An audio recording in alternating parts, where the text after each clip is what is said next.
మీరు మీ అభిమాన shows and serials TV కన్నా ముందు ఈటీవీ విన్ యాప్లో చూడండి. Download and subscribe to ETV win app. 99 రూపాయలు మాత్రమే.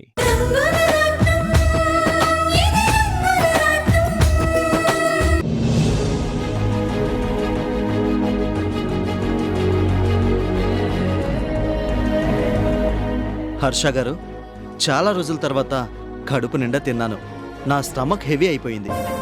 గోపి గారు, ఇట్స్ అవర్ ప్లెజర్. కమ్మటి భోజనం కొసరి కొసరి వడ్డించే మీ ఆదరణ నేను ఎప్పటికీ మర్చిపోలేను. ఇక నేను బయలుదేరతాను. అయ్యో, ఇప్పుడేనా? కాసేపు విశ్రాంతి తీసుకుని వెళ్ళండి. అవును, ఈపాటికే స్కూల్ నుంచి మా కోడలు మనవడు వస్తూనే ఉంటారు. వాళ్ళని కూడా ఒకసారి కలిశాక బయలుదేరచ్చు. ప్లీజ్ కాదనకండి. సరే, మా గుత్తొంకాయ స్పెషలిస్ట్ సిస్టర్ని చూశాకే వెళ్తాను.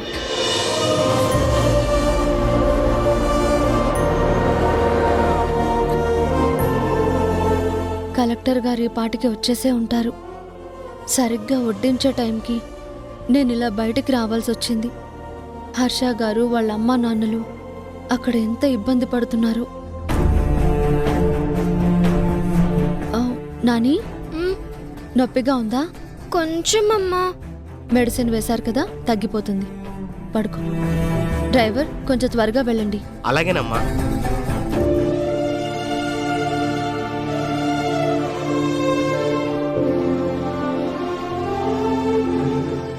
బాబు, తాంబూలం వేసుకోండి.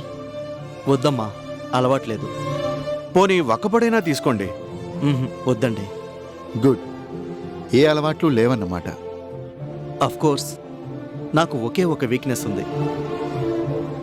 అది గుత్తొంకాయ కూర కదా బాబు? కరెక్ట్. అందుకు కారణం కూడా మా అక్కే.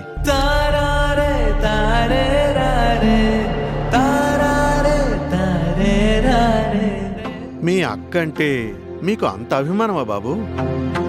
అభిమానం మాత్రమే కాదండి, ఆపేక్ష, గౌరవం, భయం అన్నీ కూడాను. ఒక్క మాటలో చెప్పాలి అంటే నా జీవితాన్ని నిలబెట్టిన దేవత మా అక్కే.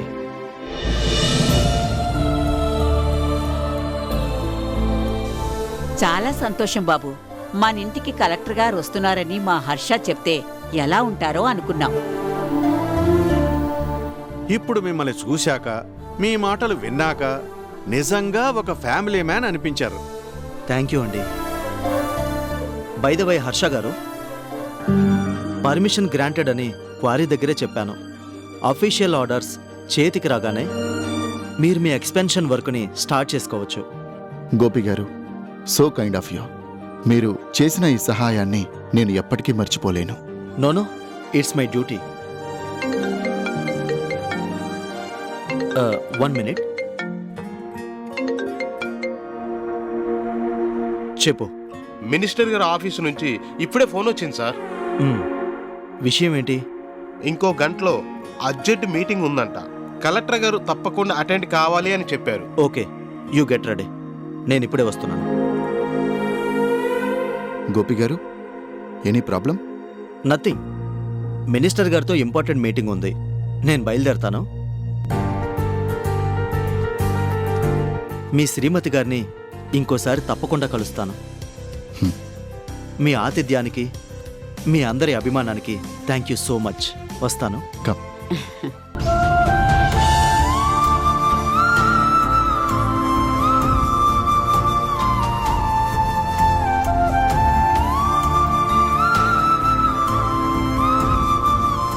Thank you sir.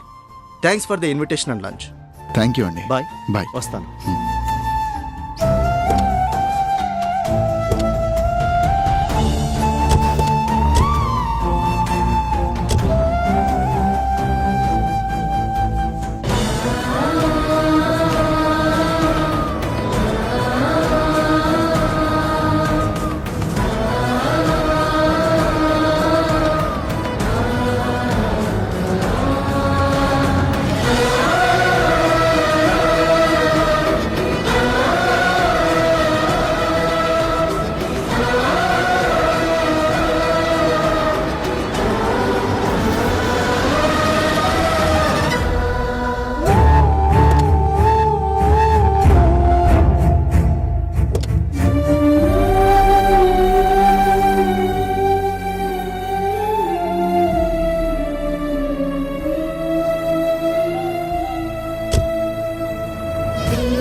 దెబ్బెలా తగిలిందిరా?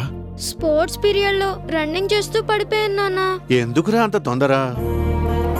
చూసుకోవద్దా నాని? చూసుకుంటే ఎందుకు పడతాను? సరే, ఇక మీదైనా జాగ్రత్తగా ఉండు. నాని, డ్రెస్ మార్చుకుని రెస్ట్ తీసుకో. అలాగే అమ్మా.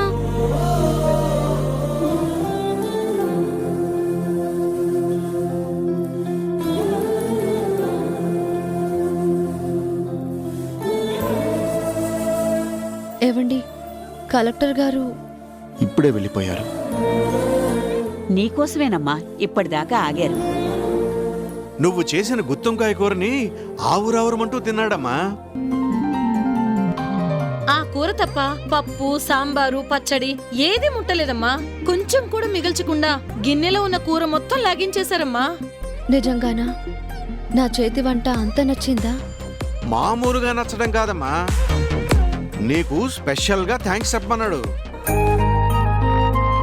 నువ్వు చేసిన గుత్తొంకాయ కూరని తింటుంటే అచ్చంగా వాళ్ళక్క చేసినట్టే ఉందట. నీ చేతి రుచిని ఒక్కసారి కాదు 10 సార్లు మెచ్చుకున్నారమ్మా. నువ్వు కాస్త ముందుగా వచ్చుంటే కలెక్టర్ గారిని కలిసేదానివి. కొద్దిలో మిస్ అయిపోయాను. మీ అందరి మాటల్ని బట్టి చూస్తుంటే ఆ కలెక్టర్కి వాళ్ళక్క అంటే ఎంతో అభిమానమని తెలుస్తోంది. అతనెవరు, వాళ్ళక్కెవరు?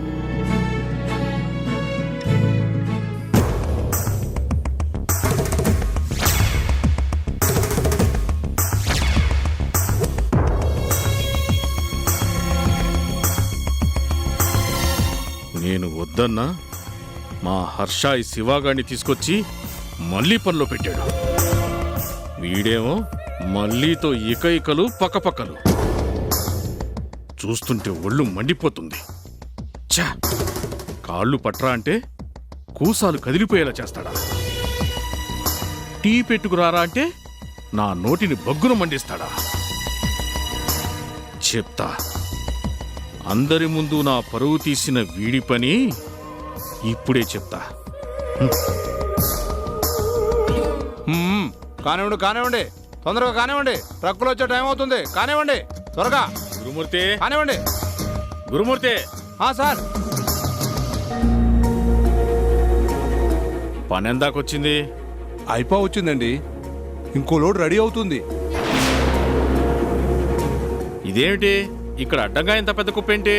ఇప్పుడే వచ్చి ట్రక్ అన్లోడ్ చేసింది అయ్యా. ఏయ్, నీ కొంచెమైనా బుర్రుందా? దారిలో అడ్డంగా పోస్తుంటే నువ్వేం చేస్తున్నావా? అంటే రేపు తీసేస్తాం కదా అని. అంతా నీ ఇష్టమేనా? ఓ పద్ధతి పాడు అంటూ లేదా? హర్ష వచ్చి ఇదేంటి అని అడిగితే నేనేం చెప్పాలి? రే శివ. ఏంటయ్యా? ఇదిగో ఈ కుప్పం మొత్తం ఎత్తి ఇక్కడి నుంచి అక్కడికి పోయి. ఏంటయ్యా? చెవుడా నీకు? ఈ కుప్ప మొత్తం 1 గంటలోనే ఇక్కడి నుంచి తీసి అక్కడ పోయి. బాబురావు గారు ఏమంటున్నారు? ఇదేమి నడిచేదారి కాదు కదా. 4 అడుగుల దూరంలో ఎత్తిపోస్తే ఎలాంటి ప్రయోజనం లేదు కదా. నువ్వు మూస్తావా? ప్రతి ఓడు సలహా చెప్పేవాడు. ఎప్పుడు ఎక్కడ ఎవరితో ఎలాంటి పనులు చేయించాలో నాకు బాగా తెలుసు.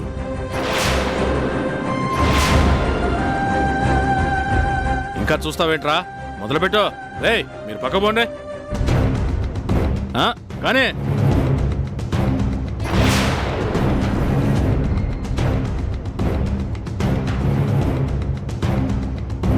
శివ ఆగు. ఏంటయ్యా ఇది? ఏంటి అన్యాయం? ఈ కుప్పనెత్తించి 4 అడుగుల దూరంలో పోయిస్తే మీకే మరుగుతుంది. ఓహో, 4 అడుగుల దూరం మరీ దగ్గరంటావా? నీ మాట ఎందుకు కాదనాలే. రే, 10 అడుగుల దూరంలో అక్కడ పోయిరా. ఓ పోస్తాను. ఇది అన్యాయం, దారుణం. నేను చూస్తూ ఊరుకోను. ఊరుకోకపోతే పక్కకి తిరిగి కళ్ళు మూసుకో. అయ్యగారు, ఎలాగో రేపు తీసేస్తాం కదా, ఆలోచించండి. వీరయ్య, ఇది మీ ఎవరికి సంబంధం లేని విషయం. అనవసరంగా తలదొచ్చద్దు. మర్యాదగా ఉండదు. పోండే, ఎవరి పనులు వాళ్ళు చేసుకోండి. వెళ్ళండి. రే శివ, గంటంటే గంటే, గంటలో పూర్తయిపోవాలి. కానీ ఏంటయ్యా మీ దౌర్జన్యం? నలుగురు చేయాల్సిన పనిని ఒకే ఒక్కడు, అది కూడా ఒక గంటలో పూర్తి చేయాలా? చెయ్యాలా కాదు, చేసి తీరాలి. మీ అయ్య బతిమలాడితే నీకు పనిచ్చింది నేను. ఆ సంగతి మర్చిపోకు. రేయ్, గంటంటే గంటే. కానీ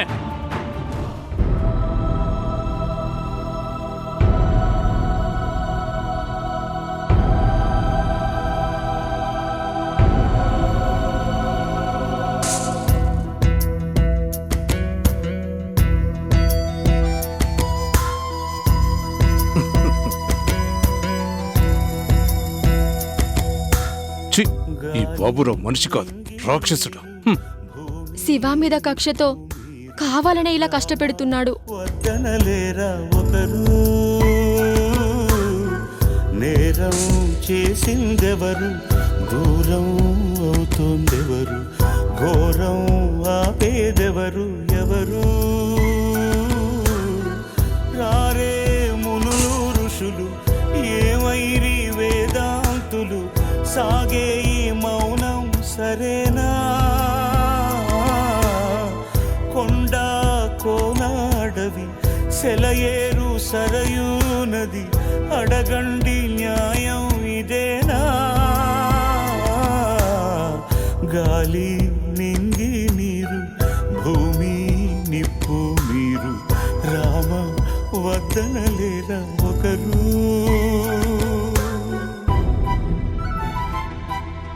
ఒరే నీచుడా, నికృష్టుడా, పగబట్టి ఒక అమ్మాయికున్ని ఇలా సాధిస్తున్నావా?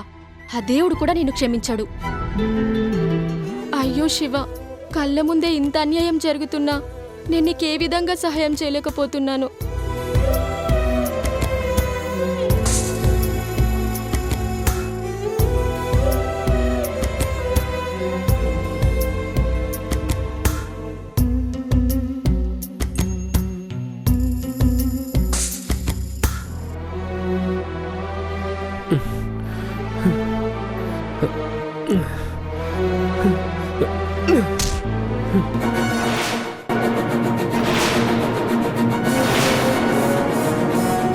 శివ, శివ, శివ! పాపం ఒళ్ళంతా విరుచుకుని పనిచేసి కళ్ళు తిరిగి పడిపోయినట్టున్నాడు. ఇక్కడ ఎండగా ఉంది, అటు తీసుకెళ్దాం పదండి. లేపండి, పట్టుకోండి, లేపాలి, లేపాలి, లేపండి.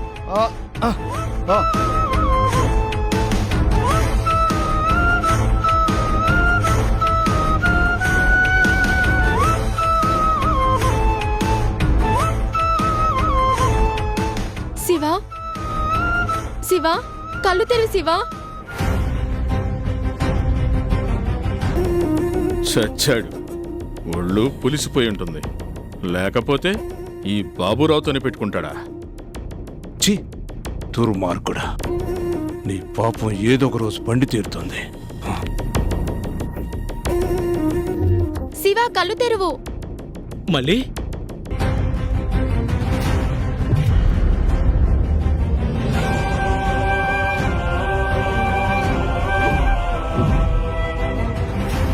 మరీ ఇంత అన్యాయమా?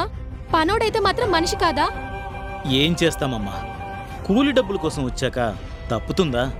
ఏంటయ్యా, కూలోడిదైతే ప్రాణం కాదా? అమ్మాయికుడు కదా అని కొట్టు చాకరీ చేపిస్తారా?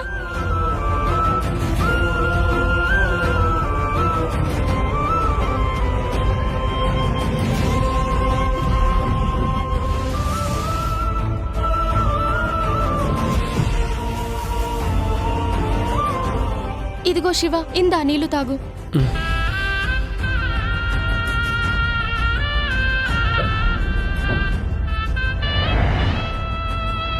ఎందుకు శివ?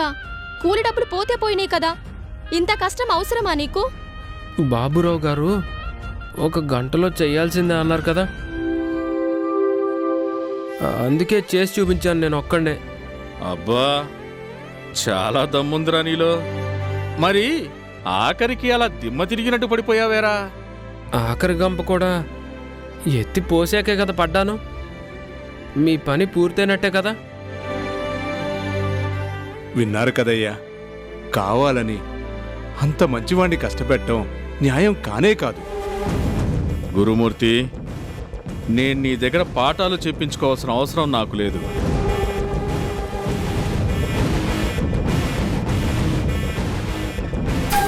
ఎవరికి ఎలాంటి గుణపాఠం నేర్పించాలో నాకు బాగా తెలుసు.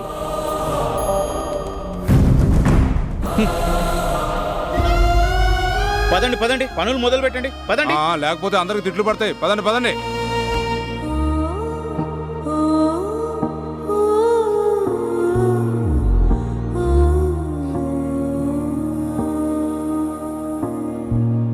అయ్యో, నీ చేతులు ఎలా బొబ్బలెక్కాయో చూడు.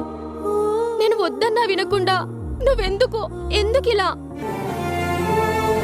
ఆ దుర్మార్గుడు నీ మీద కక్ష గట్టే ఇలా సాధిస్తున్నాడని నీకు అర్థం కాలేదా? మళ్ళీ అదంతా నాకు తెలీదు. జీతం ఇచ్చేవాళ్ళు ఏ పని చెప్పినా చెయ్యాలి, ఒళ్ళోంచి కష్టపడాలి. అందుకే అలా చేశానంతే.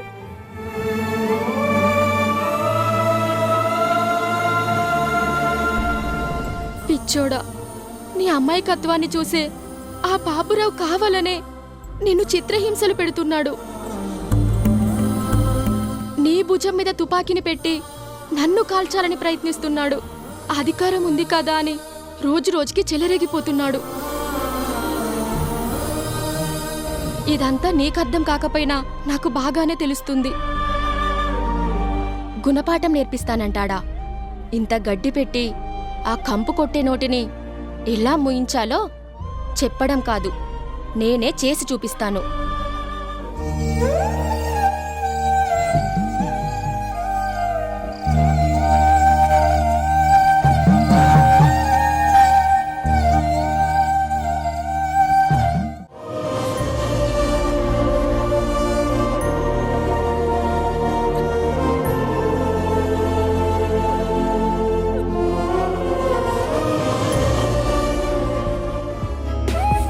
అబ్బా, హర్ష గారింట్లో తిన్న గుత్తొంకాయ కూర ఎంత రుచిగా ఉందో. ఏంటో కంట్రోల్ చేసుకోలేక మళ్ళీ మళ్ళీ మళ్ళీ ఆ కూరని వడ్డించమన్నాను. వాళ్ళింట్లో వాళ్ళందరూ వీడికి ఇదేం పిచ్చి అని లోపల నవ్వుకున్నారేమో. కానీ వాళ్ళకేం తెలుసు, ఆ గుత్తొంకాయ కూర మా రాణి యొక్క చేతి వంటని నాకు పదే పదే గుర్తు చేసిందని.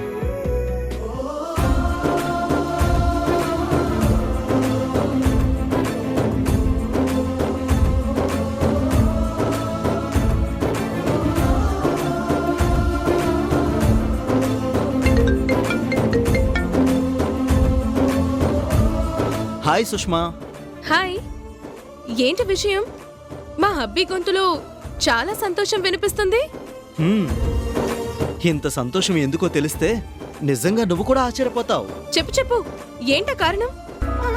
తెలుగువాడి నోరూరించే ఒకే ఒక్క కూర, కూరలన్నిటిలో రాజా అనిపించే the one and only curry. ఆహా ఏమి రుచి అనరా మై మరచి అంటూ సినీ కవి సిరివెన్నెల గారు రోజు తిన్నా సరే మోజే తీరనిది అని ఎంతగానో మెచ్చుకున్న గుత్తొంకాయ కూర. ఏంటి గోపి, గుత్తి వంకాయ కూర?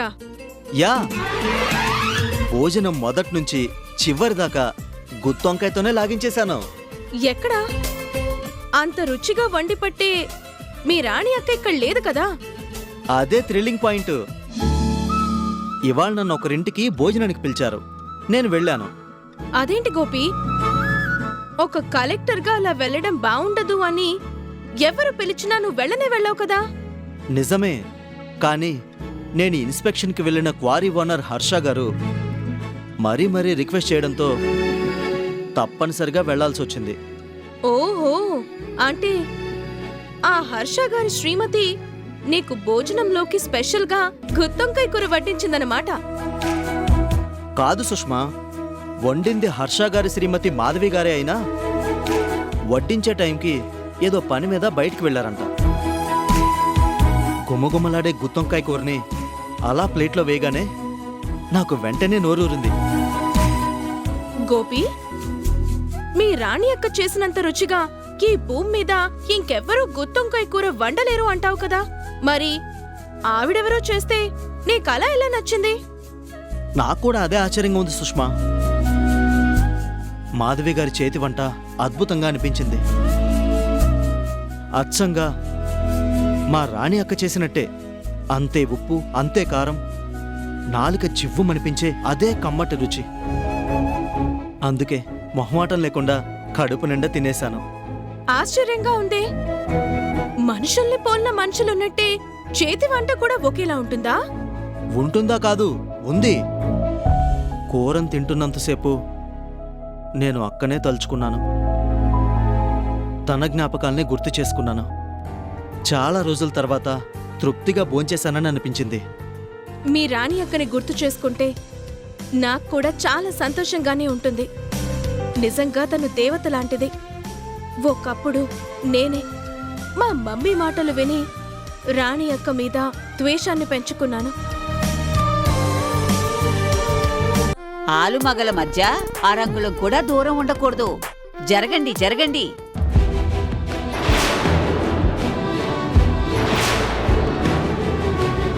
ఆహా, చూడముచ్చటగా ఉన్నారా.